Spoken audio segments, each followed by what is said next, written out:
Hello everyone, कैसे हैं आप सब। मेरा नाम है गौरव और आप देख रहे हैं the one page YouTube channel. दोस्तों आज मैं आपके साथ शेयर करने वाला हूं सितंबर और अक्टूबर में जो आप विंटर वेजिटेबल्स ग्रो कर सकते हैं उनका सही समय आ गया है और कौन कौन सी ऐसी वेजिटेबल्स हैं जिनको आप इजीली ग्रो कर सकते हैं। यहाँ पर दोस्तों मैं एवरी वेजिटेबल्स के लिए आपको 5 पॉइंट शेयर करूँगा, जैसे कि सनलाइट, फर्टिलाइज़र, वाटर, सॉइल या फिर पॉट रिक्वायरमेंट क्या रहती है और उसके हिसाब से आप अपने प्लांट को ईजिली ग्रो करना और अपने प्रोडक्शन को काफ़ी ज़्यादा हेल्दी और ऑर्गेनिक और बहुत ह्यूज अमाउंट में हार्वेस्ट करना। सबसे पहले हम टमाटो प्लांट के ऊपर बात कर लेते हैं। यहाँ पर दोस्तों आपको हाइब्रिड क्वालिटी के सीड्स लेने हैं, सिर्फ टमाटो के नहीं बाकी सारी सब्जियों के भी हाइब्रिड सीड ही लेने हैं जिससे इनका प्रोडक्शन अच्छा मिलेगा।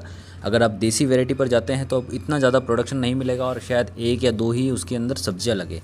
तो यहाँ पर हमारे पास 2 टमाटर के ऑप्शन है। यहाँ पर एक तो ओवल शेप में होता है और एक राउंड शेप में होता है। दोनों ही बहुत अच्छे तरीके से ग्रो होंगे अगर आप अच्छी क्वालिटी के सीड्स लेते हैं, और अच्छी क्वालिटी सीड्स का मतलब F1 हाइब्रिड क्वालिटी होती है।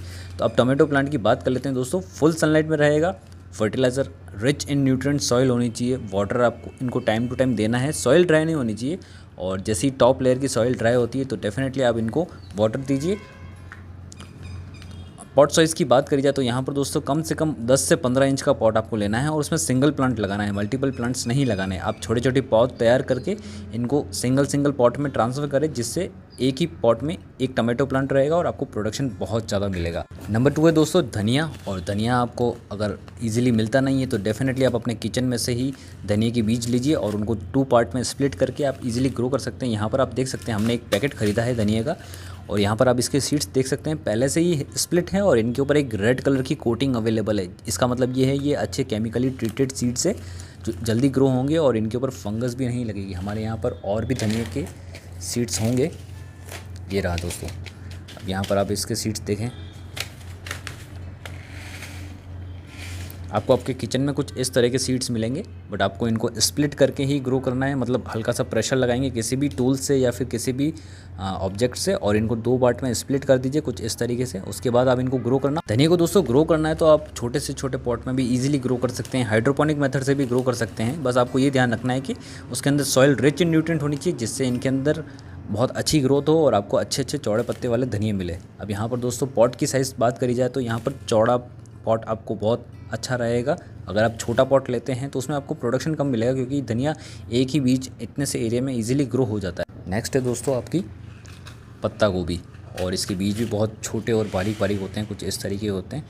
देखिए मोती जैसे इसके सीड्स होते हैं, बहुत इजी टू ग्रो है। आपको छोटे छोटे प्लांट ग्रो करने हैं सबसे पहले सीडलिंग ट्रे के अंदर और उसके बाद आप इनको ट्रांसप्लांट कर दीजिए जिससे इनका प्रोडक्शन काफ़ी ज़्यादा अच्छा होगा। आप यहाँ पर इनके सीड्स देखिए कितने अच्छे हैं। और इसमें ख़ास बात ये होती है दोस्तों कि जितना बड़ा आप पॉट लेते हैं उतना ज़्यादा बड़ा आपको इसका फ्रूट मिलेगा, मतलब वेजिटेबल मिलेगा। तो डेफिनेटली आपको सॉइल रिच इन न्यूट्रिएंट रखनी है, पॉट जितना बड़ा आप दे सकते हैं उतना रखना है और पानी की कमी नहीं होनी चाहिए क्योंकि हमारा लीफी वेजिटेबल है इसलिए। नेक्स्ट है दोस्तों मटर पी, और ये बहुत अच्छी वेजिटेबल है, बहुत जल्दी ग्रो हो जाती है दोस्तों। तो आपको ध्यान रखना है कि इनको बहुत अच्छे तरीके से आप ग्रो करें। सॉइल बहुत रिच इन न्यूट्रिएंट होनी चाहिए, फुल डे ऑफ सनलाइट नहीं चाहिए इनको, 3-4 घंटे की सनलाइट भी मिलेगी तो ईजिली ग्रो हो जाएंगे। थोड़ा सा टेम्परेचर डाउन हो जाए उसके बाद इनको ग्रो करना, बाकी इनके छोटे छोटे जो प्लांट होते हैं वो जल जाते हैं। आपको ये ध्यान रखना है कि दोस्तों पॉट साइज़ आप मिनिमम रख सकते हैं और इनको एक जो 3 स्टिक वाला मेथड होता है उससे भी ग्रो कर सकते हैं और बहुत जल्दी इनका प्रोडक्शन हो जाता है। मतलब 50 to 60 डेज़ में इनकी हार्वेस्टिंग आप ले सकते हैं इजीली। नेक्स्ट है दोस्तों पालक, और यहाँ पर आप देख सकते हैं हमारे पास 2 तरह की सीड्स अवेलेबल है। एक बहुत तीखे तीखे हैं और एक थोड़े कम तीखे हैं। तो यहाँ पर दोस्तों ये है देसी वेराइटी और ये है इंग्लिश वेराइटी। मतलब इसके पत्ते छोटे रहेंगे, इसके पत्ते बड़े रहेंगे। मैं ग्रो करके बताऊँगा इन फ्यूचर वाले वीडियोज़ में, तो डेफिनेटली आप हमारे चैनल को सब्सक्राइब कर लें। तो दोनों में ही बहुत अच्छा रिजल्ट मिलेगा और देखते हैं आगे जाके प्रोडक्शन इनका किसका ज़्यादा बेटर निकलता है और टेस्ट में भी दोनों में से बेटर कौन सा है वो मैं आपको आगे वाले फ्यूचर वीडियोस में बताऊंगा। अभी यहाँ पर पॉट साइज़ की बात करी जाए तो सेम एज अ धनिया, मतलब 8 से 10 इंच का पॉट इनफ रहेगा डेप्थ में, और चौड़ाई में जितना चौड़ा आप पॉट लेंगे उतना ज़्यादा आपको अच्छा रिजल्ट मिलेगा। आपको बस सीड्स को स्प्रिंकल करना है पॉट के ऊपर और बस कुछ दिन में ही आपको ये रिज़ल्ट दिखा देंगे। अब यहाँ पर नेक्स्ट है दोस्तों हमारा ब्रोकली, और ये मेरा फेवरेट है क्योंकि ये 50, 60, 70, 80 डेज़ में बहुत अच्छा रिजल्ट दिखा। हाइब्रिड क्वालिटी का आपको सीड लेना है क्योंकि उसमें जो आपका बल्ब निकल के आता है ऊपर की तरफ, जो फ्रूट निकलता है वो काफ़ी ज़्यादा बड़ा निकलेगा। अगर आप देसी वेराइटी या फिर देसी सीड यूज़ करेंगे या फिर नॉन हाइब्रिड, उसका प्रोडक्शन थोड़ा कम होता है। यहाँ पर आपको अच्छी क्वालिटी का सीड लेना है। और दोस्तों ये कम से कम 8 इंच के पॉट से लेके 10 से 15 इंच के पॉट में ईजिली ग्रो हो सकता है। छोटे पॉट में भी और बड़े पॉट में भी अच्छे से ग्रो होगा। छोटे पॉट में आपको प्रोडक्शन कम मिलेगा, बड़े पॉट में प्रोडक्शन ज़्यादा मिलेगा। और इनको पानी बहुत ज़्यादा चाहिए होता है और सरफेस एरिया पे इनकी रूट्स बहुत ज़्यादा फैल जाती है। तो डेफिनेटली फर्टिलाइज़र आप एवरी 20 से 30 डेज़ में आप देते रहिए। और अगर ज़्यादा प्रोडक्शन चाहिए आपको तो डेफिनेटली आपको एक लिक्विड फर्टिलाइज़र डालना है, जिससे इनका रूट सिस्टम बहुत स्ट्रॉन्ग होगा और आपको इस तरह का एक बहुत अच्छा क्राउन मिल जाएगा। यहाँ पर दोस्तों नेक्स्ट है गाजर। और यहाँ पर आप गाजर के सीड्स देखें कैसे जीरे या फिर सौंफ की तरह नज़र आ रहे हैं। मुझे दोस्तों गाजर का ग्रो करने का तरीका स्पेशल पसंद है, क्योंकि इनको खाली स्प्रिंकल करना होता है और बस आप वेट करें 70 से 80 डेज़ के बाद आपको बहुत अच्छा प्रोडक्शन और रिजल्ट मिलता है। हाँ, इसके पॉट साइज़ की अगर बात करी जाए तो जितना डीप आप इसका पॉट रखेंगे उतना अच्छा रहेगा, क्योंकि गाजर जितनी लंबी होती रहती है वो ग्रो होती रहती है। और हाँ, कोशिश करना हर एक बीज के बीच में कम से कम 4 to 5 इंचेस का गैप हो, मतलब इतना डिस्टेंस एक गाजर के बीच में होना चाहिए। इससे आपको प्रोडक्शन ज़्यादा मिलेगा और गाजर बड़ी बड़ी और हेल्दी निकल के आएगी। फर्टिलाइज़र की बात करी जाए तो दोस्तों इसमें फर्टिलाइज़र आफ्टर एवरी, एक बार ये प्लांट ग्रो हो जाए उसके बाद आप एवरी 10 डेज़ के बाद इनको फर्टिलाइज़र देना और सॉइल की हल्की हल्की गुदाई करते रहें और फर्टिलाइज़र डालते रहें और वाटर टाइम टू टाइम देते रहना, क्योंकि पानी भी बहुत अच्छा चाहिए होता है इनको। क्योंकि एक जो गाजर निकल के आती है वो पूरी पानी से ही बनी हुई होती है, मतलब पानी और उसका गुदा होता है, इसलिए पानी बहुत इंपॉर्टेंट होता है। पानी की कमी होगी तो गाजर की साइज़ नहीं बढ़ेगी, इसलिए पानी टाइम टू टाइम आप देते रहना। गाजर के बाद दोस्तों आ जाती है हमारी मूली। और सेम जैसे आप गाजर को ग्रो करते हैं इनको भी ऐसे ही ग्रो करना है। इनको थोड़ा पास में लगा सकते हैं, इनको कोई फ़र्क नहीं पड़ता है, मतलब ये बहुत जल्दी ग्रो हो जाएगी और न्यूट्रिशन बहुत जल्दी एब्जॉर्ब करती है सॉइल के अंदर से। तो आप कोशिश करना कि सॉइल बहुत ही लूज़ हो, रिच इन न्यूट्रिएंट हो। और सेम गाजर में भी आपको लूज़ सॉइल मिक्स रखना है, जिसमें आप थोड़ा कोकोपीट ऐड कर सकते हैं, थोड़ी सी सैंड ऐड कर सकते हैं, मतलब सॉइल बहुत ज़्यादा लूज़ होनी चाहिए। और आप सेल्फ़ प्रिपेयर करेंगे तो ज़्यादा बेटर रहेगा। नर्सरी से ना लाकर आप खुद उसकी सॉइल बनाएं और उसको लूज़ बनाने की कोशिश करें। उसमें थोड़ी सी सैंड ऐड कर दें या फिर आप उसमें थोड़ा सा वर्मी कंपोस्ट और कोकोपीट और लाइट भी रहेगी तो बहुत जल्दी और बहुत अच्छा रिज़ल्ट मिलेगा। और अगर क्वालिटी की बात करी जाए तो यहाँ पर भी हमारे पास हाइब्रिड सीड है, तो देखते हैं इनका रिज़ल्ट कैसे निकल के आता है। अगर सनलाइट की बात करी जाए तो हमारा रेडिश फुल सनलाइट वाला प्लांट है, मतलब इसको फुल सनलाइट मिलेगी, कम से कम 4 आवर की सनलाइट मिलनी ही चाहिए।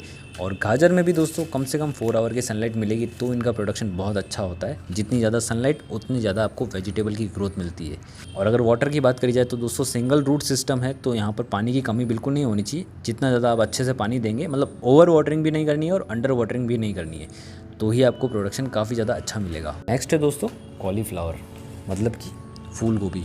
बहुत इंटरेस्टिंग प्लांट होता है दोस्तों। पहले पत्तियाँ निकलती है, उसके बाद ये वाइट कलर का हमारा गोभी निकल के आ जाता है। खूबसूरत एक्सपीरियंस होता है। और इसके सीड्स दोस्तों यहाँ पर बहुत छोटे से होते हैं, राई के दाने जितने, मतलब हमारे जो पत्ता गोभी है उससे थोड़े से छोटे साइज़ में होंगे इसकी साइज़, और इनकी साइज़ लगभग सेम होती है ब्रोकली की। तो यहाँ पर भी आपको छोटी छोटी पॉट तैयार करनी है और उसके बाद आप इनको ट्रांसप्लांट कर दीजिए बड़े बड़े पॉट के अंदर। यहाँ पर भी सेम रूल अप्लाई होता है, जितना बड़ा पॉट उतने ज़्यादा अच्छा इसका रिज़ल्ट। तो कोशिश करना कम से कम 10 इंच का पॉट रखना, और अगर बड़ा रख सकते हो तो जितना बड़ा, मतलब खेतों जितनी अगर आपके पास ज़मीन है या फिर बड़ा सा गार्डन है तो डेफिनेटली छोटे छोटे पौध तैयार करके आप गार्डन में लगा दीजिए, बहुत अच्छा रिजल्ट मिलेगा। Full day of sunlight easily survive कर लेते हैं। पानी की कमी नहीं होनी चाहिए क्योंकि बल्ब है, और टाइम पर हार्वेस्ट करना बहुत ज़्यादा ज़रूरी है। अगर ये येलो पड़ने लग गया तो इसका टेस्ट ख़राब हो जाएगा। और हाँ, ये बात का ध्यान रखना, सॉइल रिच इन न्यूट्रिएंट होनी चाहिए। जितनी ज़्यादा सॉइल की क्वालिटी अच्छी होगी उतना ज़्यादा आपको, खाली इस प्लांट या फिर इस कॉलीफ्लावर के ऊपर नहीं, सारे ही वेजिटेबल के ऊपर ये अप्लाई होता है। नेक्स्ट प्लांट है दोस्तों शलगम, और इसके आप सीड्स देखें सेम एज ए कॉलीफ्लावर या फिर कैबेज के जैसे ही हैं, कितने ज़्यादा छोटे छोटे हैं। इनको भी फुल डे ऑफ सनलाइट चाहिए होती है, सॉइल रिच इन न्यूट्रिएंट चाहिए होता है। और अगर आप पॉट साइज़ की बात करी जाए तो यहाँ पर दोस्तों 8 से 10 इंच का पॉट इनफ रहेगा इनके लिए, और एक 8 इंच या फिर 10 इंच के पॉट में आप 3 to 4 ईजिली लगा दीजिए। और जितने ज़्यादा आप शलगम लगाएंगे उतना ज़्यादा आपको प्रोडक्शन कम मिलेगा, इसलिए एक पॉट में सूटेबल अमाउंट ऑफ शलगम के प्लांट ग्रो करिए, आपके लिए बेटर रहेगा। और अगर फर्टिलाइज़र की बात करी जाए तो आफ्टर एवरी 12 डेज़ के बाद इनको फर्टिलाइज़र दीजिए, एक बार जब प्लांट ग्रो हो जाता है। नेक्स्ट है दोस्तों रेडिश, और यहाँ पर आप देख सकते हैं इनकी साइज़ काफ़ी ज़्यादा स्मॉल रहती है हमारे कंपेरेटिवली इस वाले रेडिश से। आप देख सकते हैं वाइट वाली काफ़ी ज़्यादा लंबी हो जाती है और रेड वाली छोटी ही रहेगी, एक शलगम के जैसी रहेगी, बट काफ़ी ज़्यादा रिच होती है न्यूट्रिएंट्स के अंदर। तो डेफिनेटली इसको भी ग्रो करना चाहिए। और सिमिलर वे में आपको लूज सॉइल मिक्स रखनी है ताकि ये इजीली बाहर की तरफ निकल जाए। फुल डे ऑफ सनलाइट चाहिए। और पॉट साइज़ की बात करी जाए तो यहाँ पर ये काफ़ी ज़्यादा छोटे होते हैं, शलगम के जैसे शेप में होते हैं। तो आप इनको एक स्मॉल पॉट में ग्रो कर सकते हैं, 3 से 4 उसमें लगा दीजिए, और अगर बड़ा या फिर वाइडर पॉट है तो उसमें थोड़ी सी क्वांटिटी आप ज़्यादा कर दीजिए। इन फ्यूचर वाले वीडियोज़ में मैं इनके सीड्स भी बताऊँगा, आपको सारे सीड्स बताऊँगा। तो हमसे जुड़ने के लिए दोस्तों आप सब्सक्राइब कर लेना इस चैनल को। वाटर यहाँ पर दोस्तों आपको एक मॉडरेट टाइप ऑफ देना है, जिससे आपका प्लांट रूट रॉट ना होकर ख़राब ना हो जाए। इसलिए आप इतना वाटर दीजिए जितना प्लांट एब्जॉर्ब कर सके, और नेक्स्ट डे आपको फिर से देना हो। और विंटर्स में वैसे भी आपको पता है ना कितना कम वाटर देना होता है। नेक्स्ट है दोस्तों हमारा रोज़मेरी, और ये कोई वेजिटेबल नहीं है, ये एक हर्ब है जो हमारे फूड के अंदर और ज़्यादा टेस्ट को इंक्रीज़ करता है। तो इसको ग्रो करने का तरीका भी आप देख लें। यहाँ पर आपको छोटे छोटे सीड्स को ग्रो करना है, और थोड़ा सा एक्स्ट्रा टाइम लग जाता है रोज़मेरी को ग्रो करने में। तो बेटर होता है इसकी या तो कटिंग ले लीजिए, या फिर आप डायरेक्टली ही नर्सरी से एक प्लांट सेलेक्ट कर लीजिए। बट दोस्तों रोज़मेरी को भी सीड से ग्रो करा जाता है। इसको थोड़ा सा कूलर टाइप ऑफ क्लाइमेट चाहिए होता है ग्रो होने के लिए। अब यहाँ पर दोस्तों सनलाइट की बात करी जाए तो थोड़ा सा इसको कम सनलाइट पसंद होता है स्टार्टिंग फेज़ में, और अगर आप इसको ग्राउंड वगैरह में या फिर बड़े पॉट में लगाते हैं तो डेफिनेटली 1-2 आवर की सनलाइट ये इजीली बियर कर सकता है। अब यहाँ पर फर्टिलाइज़र की बात करी जाए तो दोस्तों हमारे रोज़मेरी प्लांट को ज़्यादा फर्टिलाइज़र की ज़रूरत नहीं होती, क्योंकि ये कि हर्ब है और छोटा सा प्लांट है, ज़्यादा बड़ा भी नहीं होता है, ज़्यादा छोटा भी नहीं होता है। तो मॉडरेट टाइप ऑफ फर्टिलाइज़र इसको देते रहिए, मतलब आप वर्मी कंपोस्ट दे सकते हैं एवरी 20 डेज़ के बाद, प्लांट अच्छे से ग्रो करेगा। नेक्स्ट है दोस्तों चुकंदर, और इसके सीड्स आप देखें कितने अलग ही है। यहाँ पर कोई शेप नहीं है, कोई साइज़ नहीं है, बस एक अजीब सा ही फॉर्म है। यहाँ पर अगर हम सिंगल सीड्स को पकड़ते हैं तो आप यहाँ पर इसको देखें, अजीब सा ही नज़र आ रहा है। और दोस्तों इसके पॉट साइज़ की बात करी जाए तो नियरली 10 से 12 इंचेस पॉट साइज़ बिल्कुल परफेक्ट रहेगी, और सेम हमारे रेडिश के जैसे ग्रो होता है। और यहाँ पर शलगम के जैसे ही इनकी साइज़ होती है, छोटी छोटी साइज़ होती है। और ये भी एक लूज़ सॉइल प्रेफर करते हैं, तो आप हमेशा एक लूज़ सॉइल मिक्स बनाना जिससे प्लांट अच्छे से ग्रो हो सकेगा। वाटरिंग दोस्तों आपको मॉडरेट करनी है, और मॉडरेट वाटरिंग का मतलब ये होता है कि सॉइल हल्की सी मॉइस्ट रहनी चाहिए, ज़्यादा गीली नहीं होनी चाहिए, ज़्यादा सूखनी नहीं चाहिए, क्योंकि इनको ग्रो होने के लिए कंटिन्यूस सप्लाई ऑफ वाटर चाहिए होता है। और अगर फर्टिलाइज़र की बात करी जाए तो आप ऑर्गेनिक रिच फर्टिलाइज़र देना। सिर्फ चुकंदर की बात नहीं हो रही, सारे वेजिटेबल की बात हो रही है। सारे वेजिटेबल में आप ऑर्गेनिक रिच फर्टिलाइज़र देंगे तो सारे प्लांट की ग्रोथ बहुत अच्छी होगी। तो होप कि दोस्तों ये सारे वेजिटेबल्स आप डेफिनेटली ग्रो करेंगे, और एक भी मिस मत करना, चाहे आप सिंगल प्लांट लगाएं बट लगाएं ज़रूर। इससे आपको काफ़ी ज़्यादा एक गुड फीलिंग आएगी, और प्लांट और नेचर से कनेक्ट होने में आपको काफ़ी ज़्यादा फ़ायदा मिलेगा। तो मिलते हैं दोस्तों नेक्स्ट वीडियो में, और बहुत सारे वेजिटेबल्स और भी है, आप गूगल कर लेना। सो होप कि दोस्तों ये वीडियो इंटरेस्टिंग लगा होगा, और इंटरेस्टिंग लगा है तो डेफिनेटली इस वीडियो को लाइक ज़रूर करना, और हमसे जुड़े रहने के लिए इस चैनल को सब्सक्राइब जरूर करना। Thank you.